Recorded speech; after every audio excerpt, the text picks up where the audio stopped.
So I have some interesting lefty news for everybody about the 2020 election. Take a look at this. This is from Gideon Resnick, who is the national political reporter for the Daily Beast, and he says, Democratic Socialists, so DSA, vote overwhelmingly to endorse Sanders' second bid for the White House. They got responses from 13,324 DSA members, and 76% said yes, with 24% voting no. So this is, I apologize for the atomic warhead in my mouth. But this is, I think, really interesting and really important because this wasn't a given. This was not a given. It wasn't a given that DSA would support Bernie Sanders. Now, they still decided to do it, which I think says quite a bit. Because the counter argument is, and I'm sure if you talk to the 24% who voted no, what they would probably say is, well, we don't want to lend him our support because we want to be able to drag him left and hold him accountable. And it's harder to do that when you're on the record being for him.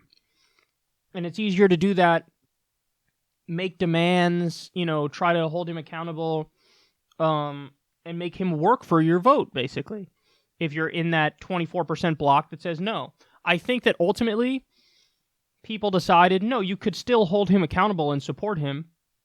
And honestly, I ultimately agree with them because I think it's just more honest. I think probably over 90% of the people in DSA are going to vote for Bernie Sanders when it actually comes time to go into the voting booth. So why not just be honest and upfront with who you really support and which candidate aligns with you the most?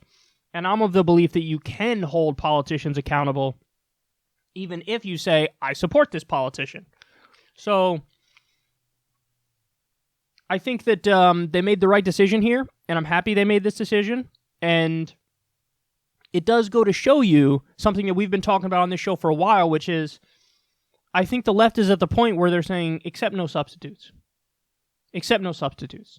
So that means even if there are other good candidates, like Elizabeth Warren, she's a good candidate, but she's not as far left as Bernie. And she's not as populist as Bernie. And he's the real deal Holyfield. He's the original. Why would you get, Sprite Zero? Is that a thing? When you can get regular Sprite. Just wouldn't do it. I think all we have really to worry about is one establishment figure, one corporate figure who might break through a little more than the others. And really it's just a function of older Democratic voters.